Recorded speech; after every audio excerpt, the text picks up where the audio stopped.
The readings for Saturday, February 11th. The epistle reading is from St. Paul's letter to the Hebrews, chapter 4, verses 14 through 16, and chapter 5, verses 1 through 6. Seeing then that we have a great high priest who has passed through the heavens, Jesus, the Son of God, let us hold fast our confession. For we do not have a high priest who cannot sympathize with our weaknesses, but was in all points tempted as we are, yet without sin. Let us therefore come boldly to the throne of grace, that we may obtain mercy and find grace to help in time of need. For every high priest taken from among men is appointed for men in things pertaining to God, that he may offer both gifts and sacrifices for sins. He can have compassion on those who are ignorant and going astray, since he himself is also subject to weakness.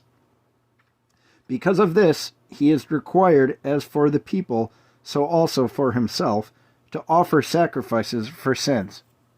And no man takes this honor to himself, but he who is called by God, just as Aaron was. So also Christ did not glorify himself to become high priest, but it was he who said to him, "You are my son, today I have begotten you." As he also says in another place, "You are a priest forever, according to the order of Melchizedek."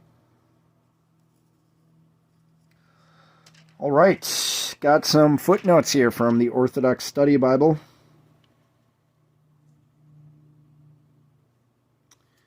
All right. So for chapter 4, verse 16, let me see, where we actually, we got a couple more than I thought. So for chapter 4, verse 14, the phrase passed through the heavens refers to the ascension of Christ. It is seen in the context of the Son sitting, quote, at the right hand of the Majesty on high, end quote, as noted in chapter 1, verse 3. Christ has accomplished his work on earth and has entered into his Sabbath rest. For chapter 4, verse 15, Christ's empathy with sinners rests on his being tempted in every way we are. For chapter 4, verse 16, Christ, enthroned at the right hand of the Father, sits on a throne of grace rather than of judgment, granting mercy and grace to help in time of need. The normal position for a priest is standing, not sitting. There is a significant power in our enthroned priest, for he has accomplished and fulfilled the sacrificial offering. For chapter 5, verses 1 through 4, to qualify as priest in the Old Testament, one must, number 1, be taken from among men, as noted in verse 1, i.e., be fully human. Number 2, be appointed for men, as noted in verse 1, specifically for liturgical service. Number 3, offer sacrifices, as noted in verse 1. Number 4, have compassion, as noted in verse 2. And number 5, be called by God, as noted in verse 4. In the Aaronic priesthood, a priest identified himself with humanity and had sympathy for his fellow men because he sinned as other men sinned. The sacrifices were vicarious offerings of animals. For chapter 5, verses 5 through 11, so a few verses past what we read here today. Feel free to read on to 11 in your own Bibles or apps to get the full context here. But for verses 5 through 11, it says, Christ assumes and fulfills the Old Testament priesthood. See chapter 5, verses 1 through 4. Like Melchizedek, as noted in verse 6, see chapter 7, verses 1 through 21, and Genesis chapter 14, verses 18 through 20. Jesus is both priest and high king. He does not sin, His sacrifice is the human sacrifice of himself, and his perfect priesthood continues in the church to this day. The gospel reading is from the book of Matthew, chapter 10, verse 1, and verses 5 through 8. And when he had called his 12 disciples to him, he gave them power over unclean spirits, to cast them out, and to heal all kinds of sickness and all kinds of disease. These 12 Jesus sent out and commanded them, saying, Do not go into the way of the Gentiles, and do not enter a city of the Samaritans, but go rather to the lost sheep of the house of Israel. And as you go, preach, saying, The kingdom of heaven is at hand. Heal the sick, cleanse the lepers, raise the dead, cast out demons. Freely you have received, freely give. All right, got some footnotes from the Orthodox Study Bible. So, for this exact passage, chapter 10, verse 1 and verses 5 through 8, it says that this passage is read on days commemorating holy unmercenary healers. And yeah, I know today, among some others, we venerate... today is the finding of the relics of the Zechariah the prophet. That's kind of cool.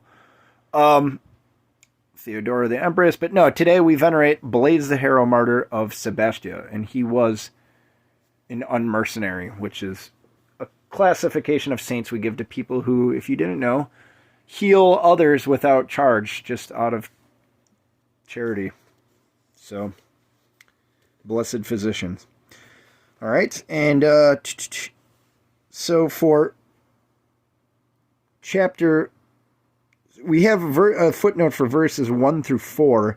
So if you want to just read the middle part from verse 1 to 5, read the whole thing in your own apps or Bibles, you'll get the context there. But for verses 1 through 4, disciples in verse 1 and apostles in verse 2 are often used interchangeably for the 12. Disciple means learner, and apostle means one sent out.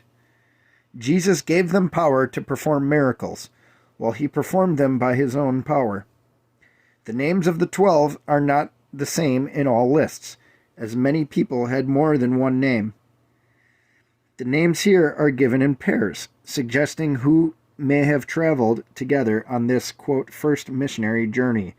As Mark reports, they were sent out 2 by 2, in Mark chapter 6, verse 7. And for the footnote for verses 5 through 10, so once again, if you want to read a couple verses past what I read here, feel free. It says, the disciples' mission is like Christ's, to preach, in verse 7, and to heal, in verse 8. Note that Jesus sends them only to the Jews.